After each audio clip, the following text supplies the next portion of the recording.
Good afternoon. Welcome to the International Spy Museum. My name is Vince Houghton. I'm the museum's historian and curator. And we've got a really cool little event here today. A book that's flown under the radar to a degree, but has some really fascinating undertones. And we're really happy to have it here today. Before we get into that, I just want to let you know a little bit about what we're doing here in the fall for programming. This is really your last shot for quite some time to come to programs here at the museum. After the fall series ends, we close. The International Spy Museum will not be open here any longer after January 1st, 2019. We'll actually be dark for a couple months, and then we'll reopen in L'Enfant Plaza in April-ish of 2019. But we won't be starting to do adult programming again until probably the late summer, early fall. So this is really kind of the last hurrah. So if you haven't had a chance to come to a lot of our programs here, or if you've come to a couple and really like what you see, take the opportunity this fall to come to as many as you can. We've got some really cool stuff coming up. Actually, Monday, so a couple of days from now, we have Neil Bascom coming to the museum. If you don't know his work, he's written some fascinating books on hunting Eichmann, on the World War II operation to destroy a German heavy water plant that was thought to be important for German atomic weapons programs. And he's got a new book that has come out where he focused on one of the greatest escapes of World War II from a POW. What? One? The Great War. I should know what the hell that is since I'm a military historian, but I read it quickly. World War I.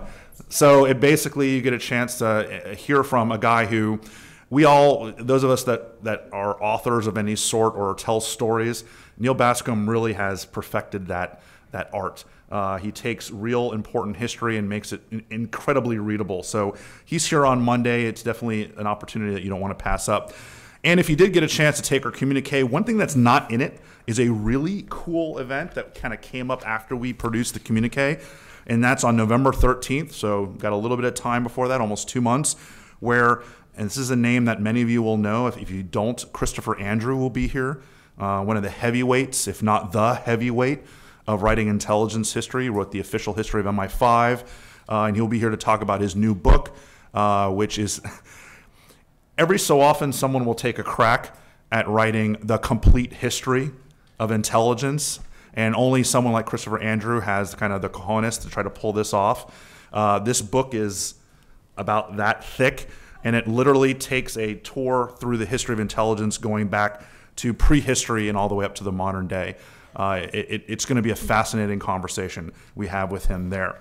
But that's coming up. You can certainly find all these on our website or in the back. Take a chance to look because we have some really important things coming up. Let's talk a little bit about today. So I remember one of my first memories about foreign policy was actually the beginning of 1989 when Poland started this massive reverse domino theory in Eastern Europe. I didn't know a whole lot about it. I come from a very Catholic family, so we paid a little bit of attention to Poland because Pope John Paul II was Polish. And so as a 13-year-old kid, all of a sudden, Poland, of all places, mattered to me. And I just watched how this started this movement. And for me, it was like, great, the Pope won the Cold War. And then, of course, as I went to school, I realized that, yes, he played a role, but there's a lot more behind that. And now we're starting to find out there was even more behind the scenes that was going on throughout the 1980s, certainly with the American government and others, trying to push forward this underground movement called Solidarity that would eventually really be the first stroke in bringing the Warsaw Pact and the Soviet Union to its knees. And today we have an author of a new book. Oh, great, it's on there. I don't have to hold it up. Seth Jones, who will be talking about some of the covert actions that we don't really know a whole lot about. What we do now about how the Reagan administration tried to use this underground movement to its advantage to try to work against the Soviets. So Seth Jones, he holds the Harold Brown Chair as the director of the Transnational Threats Project and is a senior advisor to the International Security Program at the Center for Strategy and International Studies here in D.C. Prior to this, Dr. Jones was the director of the International Security and Defense Policy Center at the RAND Corporation. He also served as a representative for the Commander, U.S. Special Operations Command, to the Assistant Secretary of Defense for Special Operations. And before that, he was a plans officer and advisor to the Commanding General, U.S. Special Operations Forces in Afghanistan. In 2014, he served on a congressionally mandated panel that reviewed the FBI's implementation of counterterrorism recommendations contained in the 9/11 Commission report. He specializes in counterterrorism, counterinsurgency, unconventional warfare, and covert action, including a focus on Al-Qaeda and ISIS. He's author of several books, not only the one that we're going to talk about today, but also Waging Insurgent Warfare, which came out in 2016, Hunting in the Shadows, The Pursuit of Al-Qaeda After 9/11, which came out in 2012, and In the Graveyard of Empires, America's War in Afghanistan from 2009. So please join me in welcoming Seth Jones.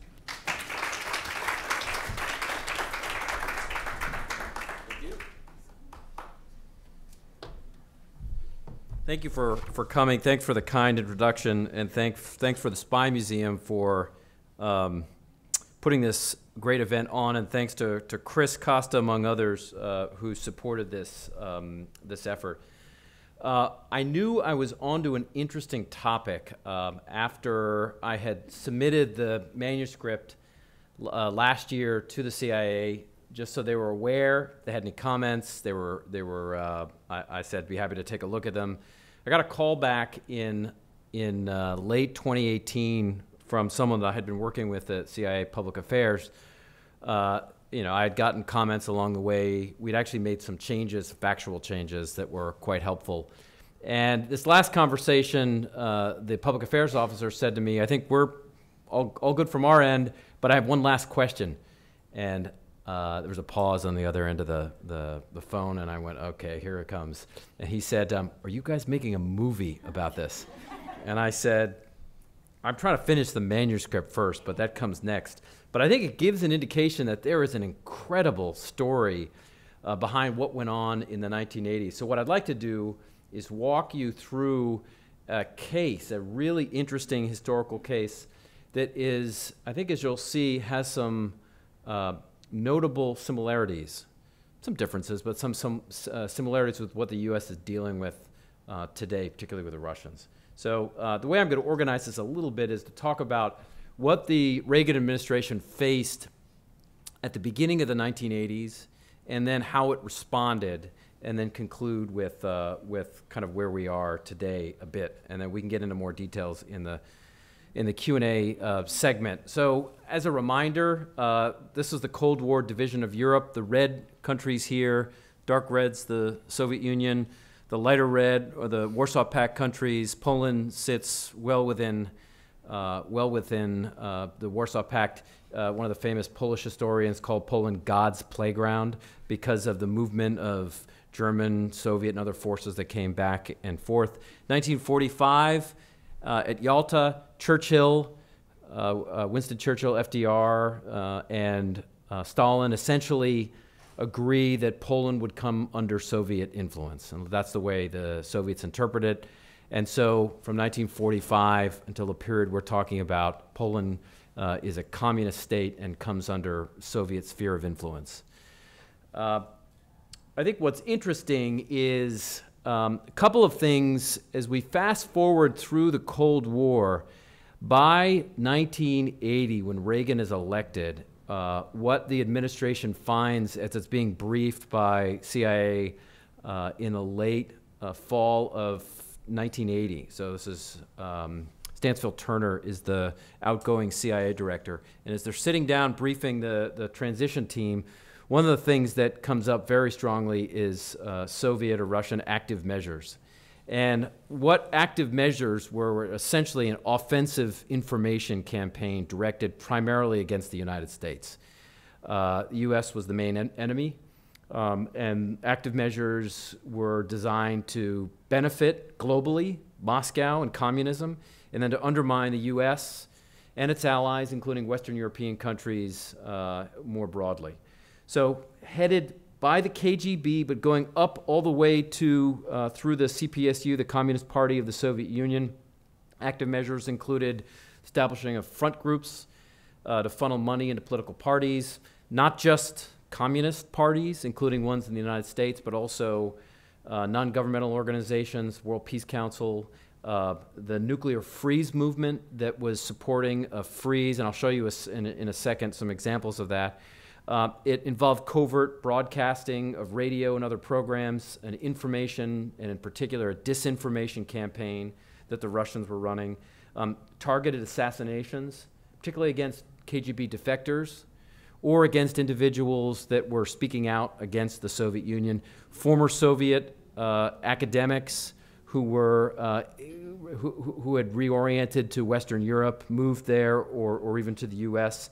and were writing about in ways that denigrated the Soviet Union. There were target assassinations, certainly intimidation in many cases.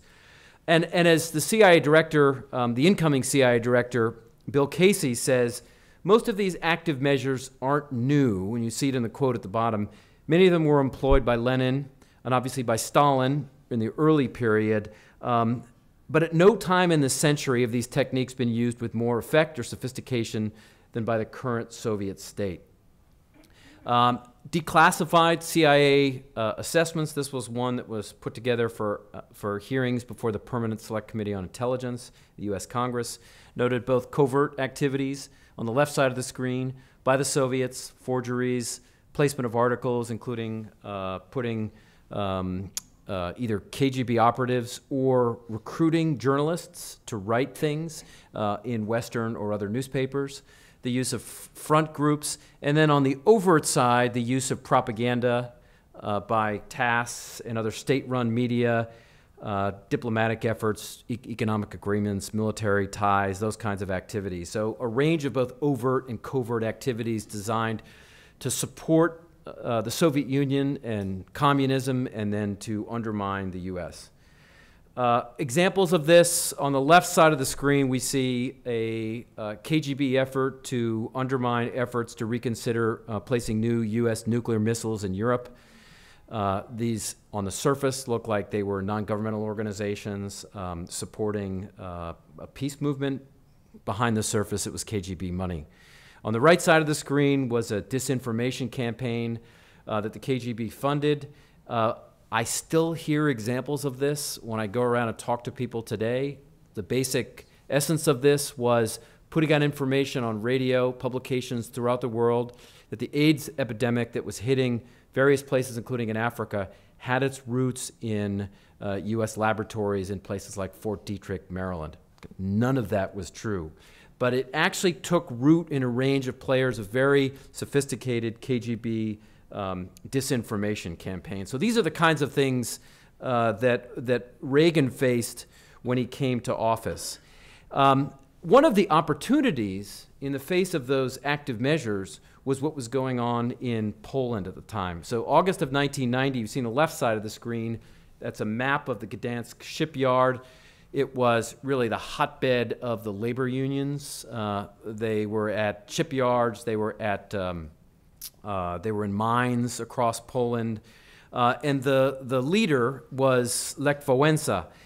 In August of 1990, they reached an agreement after a major strike in Gdansk to establish independent, self-governing labor unions. So from the outside, this looks like it's the beginning of an opposition movement that quickly, by the end of the year, end of 1980, is about 10 million strong. It's a pretty big, organized movement. Obviously, at the same time, we have Ronald Reagan that wins the election in 1980. And among other things, he appoints as his CIA director Bill Casey. Bill Casey, very involved in OSS activity during World War II, but comes in very committed to anti-Soviet activities and running covert action programs against the Soviets across the globe. In December of 1981, what looked like at that time was a budding opposition movement ends up getting crushed. Now, even before that, this is July of 1981. Martial law happens in December. CIA is putting out major assessments. It's a declassified one of very serious concerns about a Soviet invasion of Poland, much like in Czechoslovakia in 1968. The Soviets end up essentially walking to the edge of the abyss and deciding that it would be too problematic to put Red Army forces into Poland, that it was much better off getting the Poles to crack down themselves using Polish forces, ZOMO, SB, and other forces. So by December of 1981, this is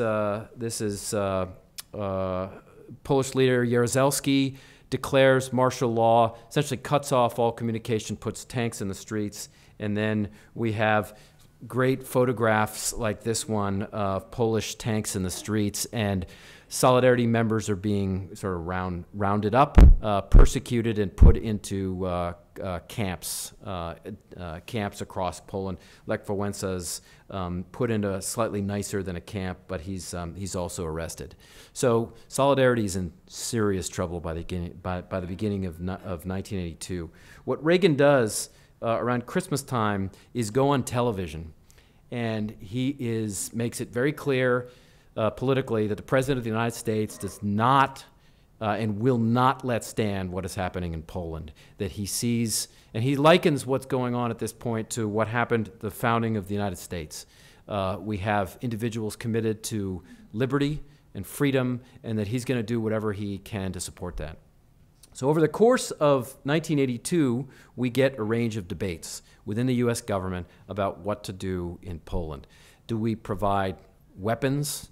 Do we provide overt assistance? And there's a decision in the end to do a couple of things even before we get to the Polish program. One is to rethink U.S. national security strategy. As I mentioned right at the beginning, in 1945, the U.S. under FDR essentially cedes Eastern Europe, including Poland, to the Soviets. Reagan makes a very important decision in some of his national security documents, including NSDD, National Security Decision Directive 32, 54, and ultimately also NSDD 75. They are not going to recognize Eastern Europe as Soviet sphere of influence. They're going to take action directly against Soviets and Soviet influence in areas controlled by the Soviet Union. Obviously, the Soviets have done the same to the U.S. They had put missiles, ended up taking them out, but in Cuba. So Latin America was fair game to the Soviets. Reagan says Eastern Europe is now fair game to us. One of the other things that he does is he decides that offensive information is going to be on level playing field with military efforts, diplomatic efforts, development efforts. So information warfare, to use that term, is going to be an instrument of American foreign policy, essentially on par with all other instruments. And that becomes really important because that takes on Soviet active measures. What the Soviets are doing to the U.S., inside of the U.S. and globally. So one of the things, if we remember, that's going on in Afghanistan at that point, the CIA is involved in, and there have been books like Ghost Wars by a friend of mine, Steve Call, that has written on CIA assistance to the Mujahideen in Afghanistan. The CIA is providing lethal aid to the Mujahideen against the Soviets in Afghanistan. So that's the paramilitary side of special activities work. The Afghan side is, or the Polish side is very different. What Solidarity is it's a political movement. It doesn't need weapons. It's not a paramilitary organization. It needs money that it can run an underground, an information campaign to stay active. So what the presidential finding does that authorizes a covert action program, Reagan actually has to approve it, is it provides money, and with that money, non-lethal equipment, no weapons, this is not Afghanistan, to moderate Polish opposition groups, including Solidarity. So what does that mean in practice? It means at that point it was Xerox machines, paper, duplicators, ink, poster boards, anything that you need to run a campaign, technical assistance to run a radio program, technical assistance to break into the evening news on television and put up Solidarity Lives signs on television. All these things end up being helpful, but money really is most helpful. I think the objectives were pretty limited in many ways. I don't think anybody that I've talked to at any level of CIA involved in this program expected or certainly had established as a goal to get rid of the government in Poland. It was simply to ease pressure, support an underground movement that had legitimacy, and that was essentially it, and allow them to communicate with the outside world. Relatively limited objectives. Obviously, over time, they became more important. So the way this worked is a couple of challenges. One is, how do you get that kind of assistance into Poland? Again, it's on the other side of the Iron Curtain. And how do you do it in a way that doesn't undermine solidarity itself? So this is a covert action program. So the decision was made, first of all, the base of operations is not going to be Poland. That's just way too dangerous. Case officers are in Poland, even at that time, were heavily monitored. Instead, it's at stations outside of Poland, including Paris, which had a large Polish emigre population. Second, there's a strong decision that this was never going to be a case where you had CIA case officers directly providing money or other assistance to members of Solidarity. What you were going to build is a range of surrogates that were going to do that for you. So individuals that were already running, Poland even at that period had a pretty strong black market. Legal and illegal aid was coming in through maritime ports, including the Baltic Sea up there south of Sweden, and into Gdansk and other Gdynia along Poland's Baltic Sea. It was coming by truck through the tier system from Western Europe into Eastern Europe. So what CIA did very smartly is they recruited and co-opted individuals that were already moving material into Poland and to help the underground. What they didn't have and what they needed was money. So duplicator machines, Xerox machines, paper, ink, that all came through these and other routes from France and Italy and Sweden and other locations, West Germany, usually by ground or by sea into Poland. Interestingly, by the time it got into the hands of an underground shop, like what we see here on the left, this is my photograph of the European Solidarity Center in Gdansk has these makeshift underground printing shops. So by the time it got to one of these printing shops, it had changed hands so many times. The money had gone from an asset, CIA asset, to an individual. That individual had helped a trucker load goods clandestinely onto a truck that made its way and may have changed trucks, and goods moved through Western Europe into Eastern Europe. Then it was offloaded by that truck into another truck that was brought eventually to a site like this. So, I mean, that may have been 8 times it had changed hands. So if somebody, and this happened, if somebody was captured on the Polish side, they'd never know where this came from. They'd never be able to connect it in any way, shape, or form to any foreign intelligence organization, including the CIA. So this assistance was used to print newspapers like the one you see up here. It was used to run a radio program, and it was used to keep an active opposition inside of Poland. This was a global campaign. So what we see is CIA stations and other offices inside of Western Europe, but as far away as Mexico City, they were also doing things like organizing demonstrations on key anniversaries. The anniversary of martial law. There might be demonstrations in Mexico City by Polish emigre community.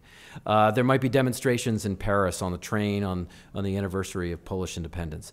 Things that would highlight the authoritarian nature of the Jaruzelski regime. So what you began to see is help in a broader opposition movement that would get picked up in radio and would get picked up. There's also this element of the role of the church, of the Catholic Church. The Pope, remember at this point, Pope John Paul II was Polish, very strongly supported Solidarity. While Reagan was not Catholic, very sympathetic, and they both survived assassination attempts, so had a bond with the Pope. Some of his key cabinet officials and others, including Casey himself, was Catholic. So also felt a bond with the church. So at the strategic level, there was a fair amount of communication, in some cases strategic cooperation between the Catholic Church and CIA and the White House more broadly. In terms of the program I'm looking at, much less so. This was a CIA-run program. Not surprisingly, there was cooperation with some allies like the British. less so with some other Western European governments. But the church did play a very influential role in supporting solidarity.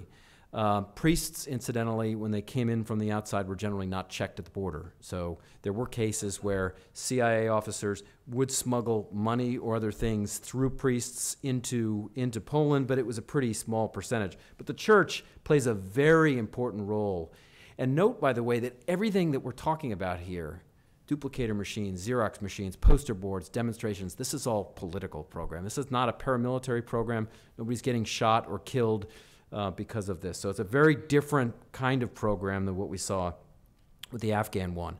Not surprisingly, Polish intelligence and the KGB were very concerned about this activity. We know now in declassified KGB and Communist Party of the Soviet Union internal discussions and memos that they were very suspicious of CIA activity and support to solidarity. They could never prove it, in part because a well-run surrogate covert action program hides the hand of those organizations that are providing the assistance 4, 5, 6, 7 layers out. But nonetheless, the Poles and KGB seized leaflets, posters, copies of journals. These are the things that went into the underground, and this gives you a sense, the information on the left side, exactly what went into the U.S. money that was pouring in. It's worth noting, by the way, that especially by the end of the 1980s, there was a fair amount of overt assistance coming from the National Endowment for Democracy, overt programs. There was obviously radio broadcasts being beamed in from Radio Free Europe, Voice of America, Radio Liberty into the Soviet Union. There were other organizations that provided assistance to solidarity, some governments, some trade unions. AFL-CIO was among the most notable that provided some assistance. In what's available in terms of dollar amounts, however, it looks strongly like, and we put together a database along these lines, that CIA assistance was by far the largest, particularly in the early years, 1982, 83, 84, 85, really the first years that martial law happened in Poland and that solidarity was on the verge of being eliminated. That's where the primary amount of assistance, covert assistance, was important. And by the end of the 80s, then we saw the amount of overt assistance start to overtake it, and that's when you can take down a program like this because there's so much going on the overt side. So a couple of things also worth noting. I certainly don't want, as we get into the end of this, to give an impression that U.S., whether it's CIA or other organizations, that assistance in and of itself caused or even was the only cause of the collapse of communism, or certainly in the collapse of communism in Poland. But it was an important factor, and it was an important factor particularly in the early years. But we're not done with the story, because by the late 80s, we start to get other things going on. Here on the left, we have the initial billboards and posters for the elections in 1989 after the roundtable discussions in Poland.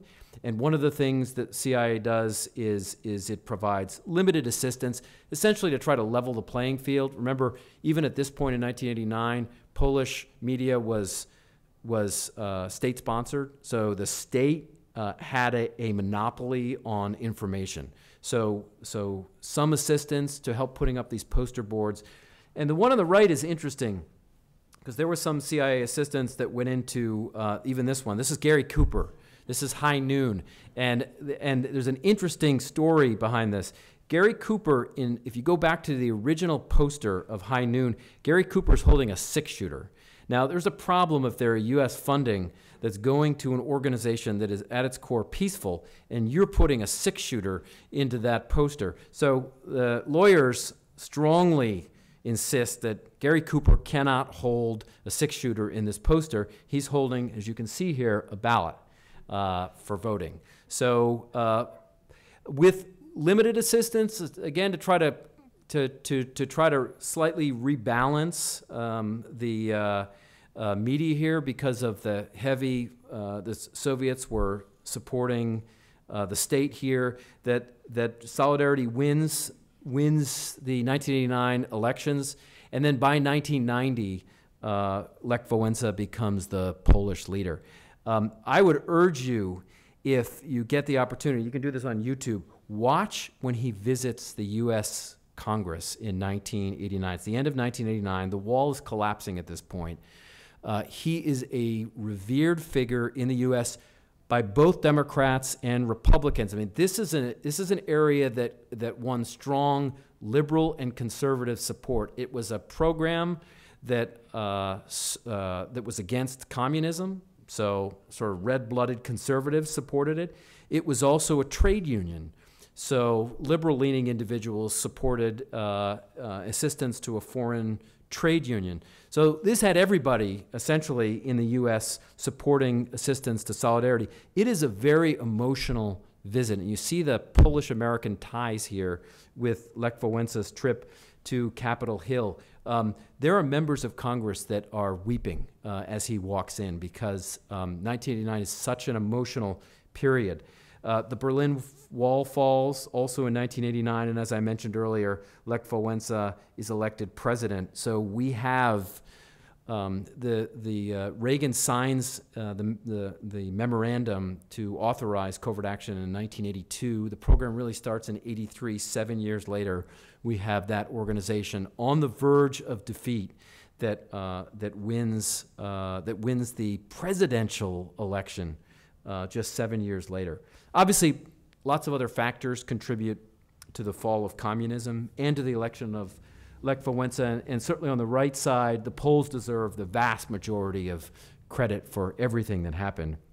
But I will say this, if you're in Poland, including in cities like Gdansk, the legacy of the Reagan administration is very significant.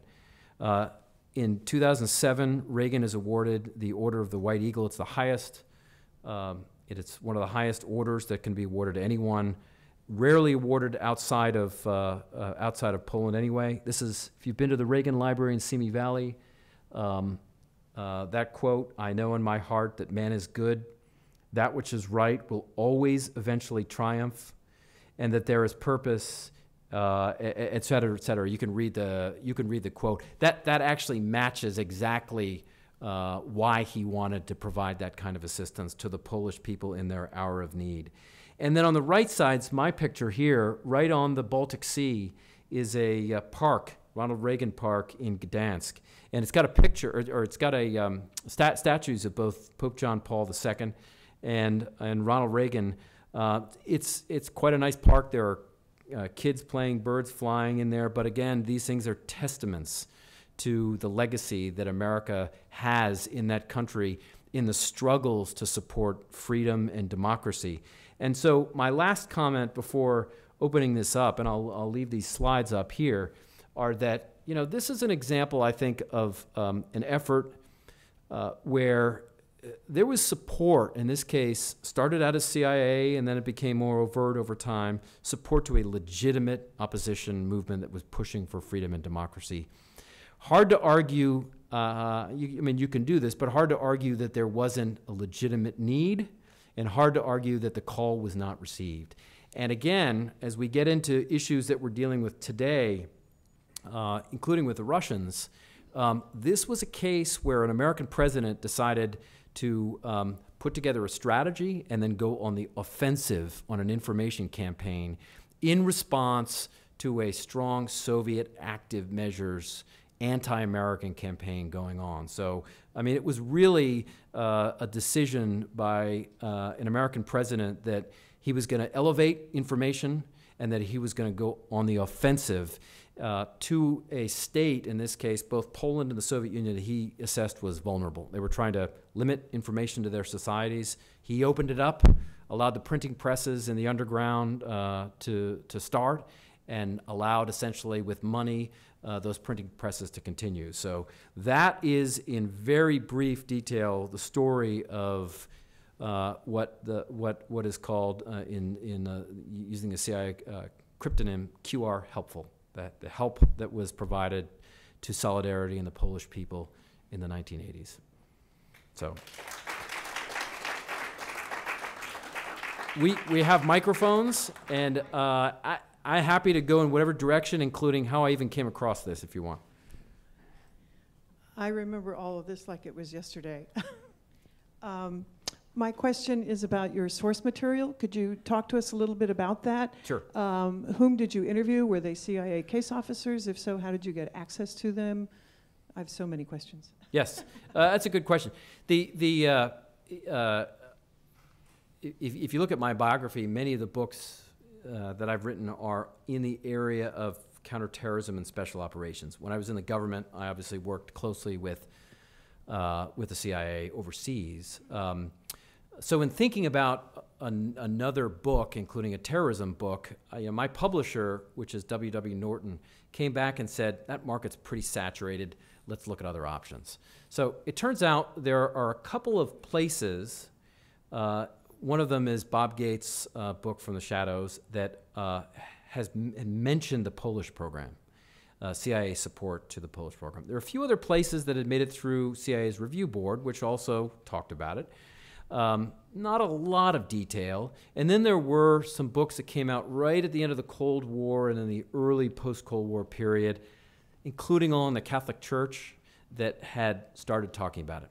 So I went from those initial secondary sources, and then I took a couple of long trips to the Reagan Library in Simi Valley and started to dig through what had been publicly released. And I was able to find, wow, there's a lot more that I had anticipated. That if you're thinking about this as taking a bunch of puzzle pieces and dropping them onto the table, I had enough pieces that you could sort of see the outlines of a story.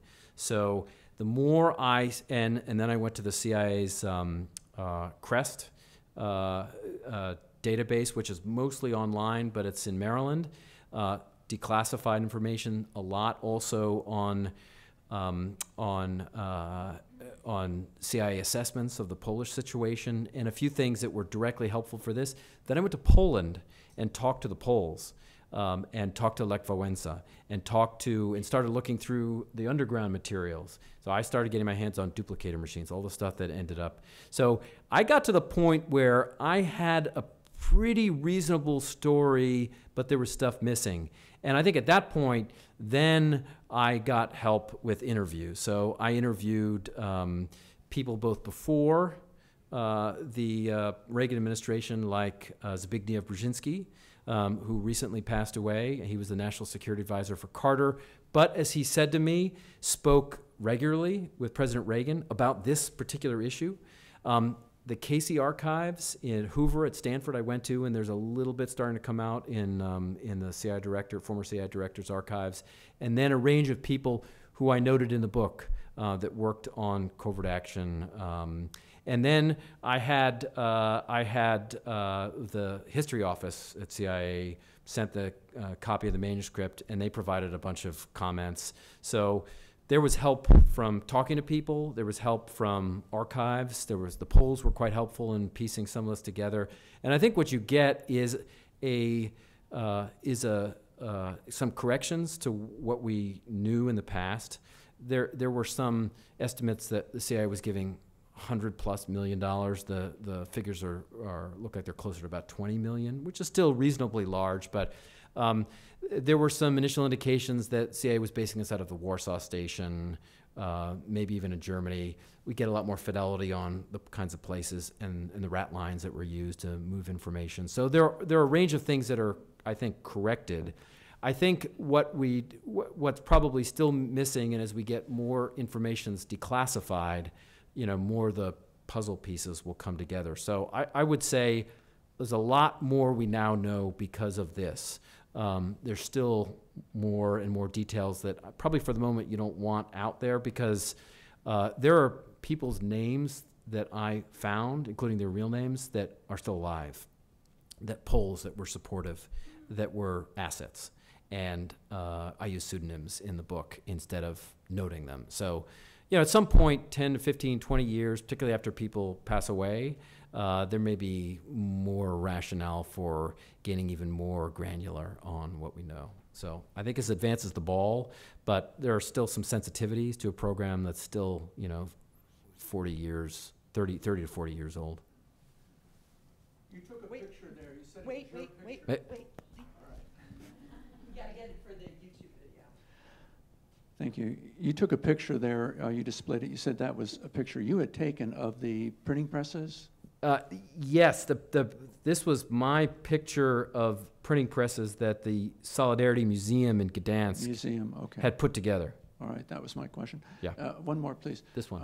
At the time this was going on, can we assume that there were parallel programs going on in some of the other satellite countries that may or may not have been as successful as this one? Well, interestingly, there's been a little bit more information. One of them that's come out recently is a broader program. It's called the book program. And that's a little bit of the started to come out. The CIA funded books that were being moved from bookstores in places like London into Eastern Europe, and including into the Soviet Union itself, as part of a broader effort to get books, journals, poetry that was prohibited in the Soviet Union or in Warsaw Pact countries into those countries. That was also a covert action program. That is now partially declassified. So Reich's book is among the best hot books in the Cold War, which was another program. There were also some efforts, a program to support, it's a small one that was to support a Polish journal called Kultura that had existed prior to the one I'm looking at here. So there had been a number of things going on at the same time in Eastern Europe and the Soviet Union.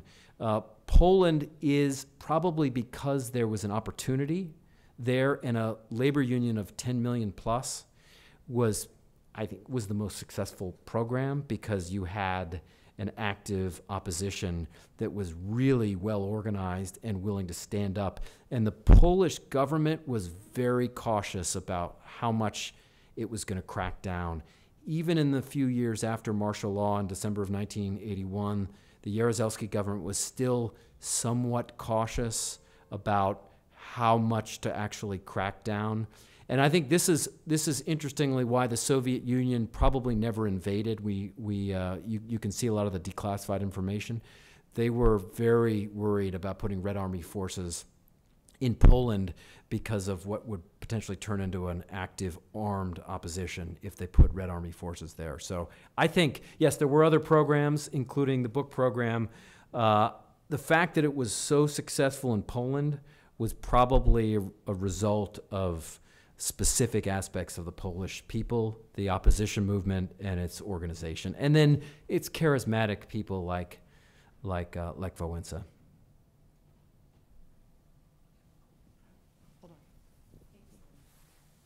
You mentioned Gary Cooper being used. When I was in Poland, especially in the the Southwest, they used John Wayne. There was a lot of posters, and I didn't even know these people would know who John Wayne or Gary Cooper would be. And nobody seemed to know why they would use John Wayne to get people out to vote. Did you have any thoughts on? What seems to be pretty clear is that the Poles watched American television or movies quite extensively. And, one of the things that Reagan did pretty well is he encouraged the U.S. Information Agency to push out television programs in support of the Polish people.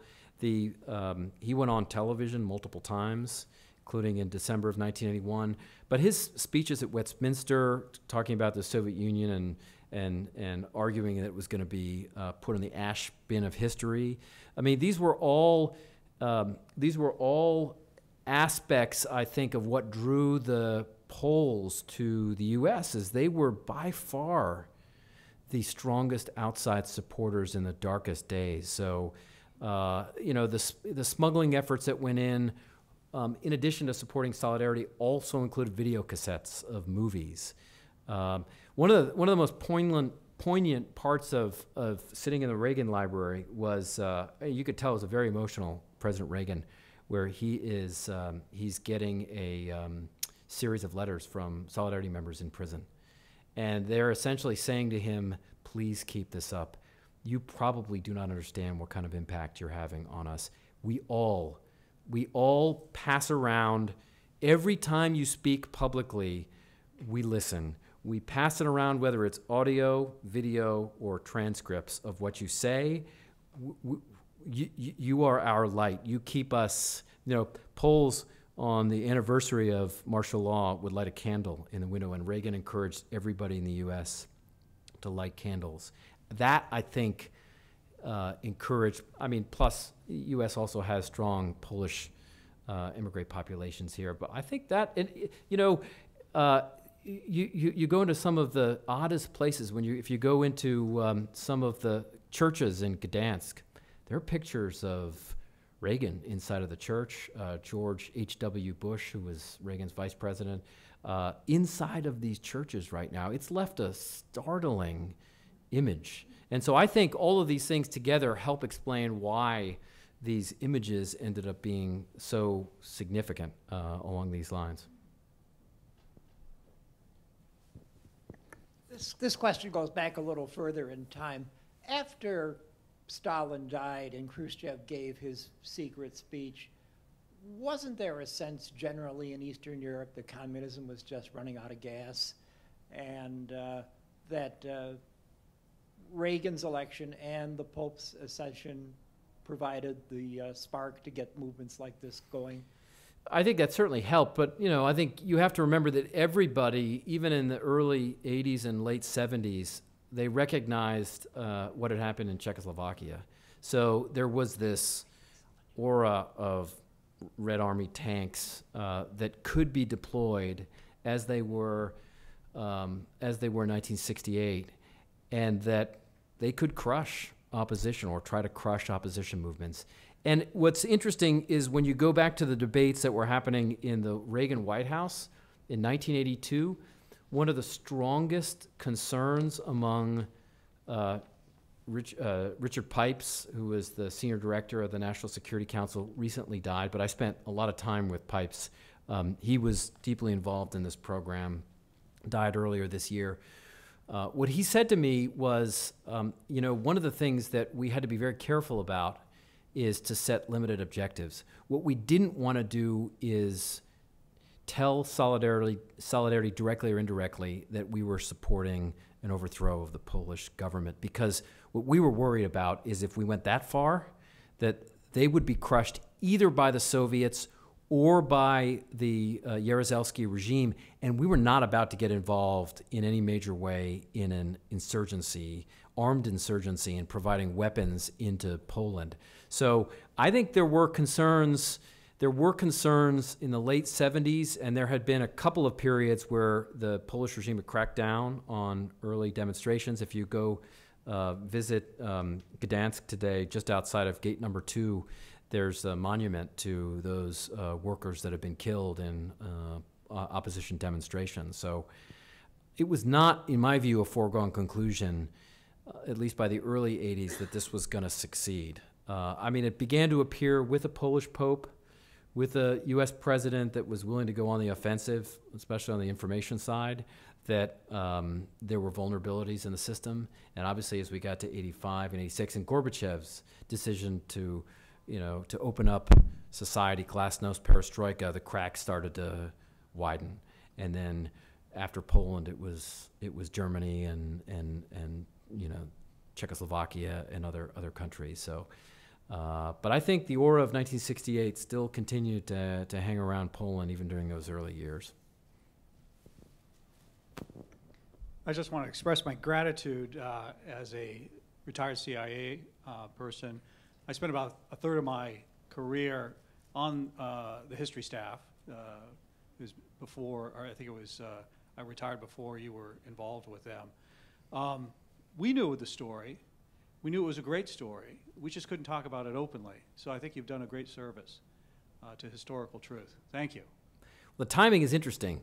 That was not intentional. It was not intentional in the face of some Russian active measures today, nor in the need for combating information. None of that was intentional, but it was it turns out to be not just a good story, but there are debates about the Afghan program, and I spent a lot of time in the U.S. government in Afghanistan. You know, when you provide weapons, including Stinger missiles, to an opposition group, there are some risks and costs. I mean, I think in the end, getting the Soviets out of Afghanistan was important. But there are costs and risks to a paramilitary program. There were none of those costs and risks, and this was supporting a legitimate opposition movement. So thank you very much for what you've done. And, you know, this is just highlighting, I think, what is a really interesting case. Well, I think that everyone needs to buy the book. It's for sale in the back of the room and get you to sign it. And if they have another question, maybe ask in the back because it's almost 1 o'clock. So thank you so much, Seth. Thank you.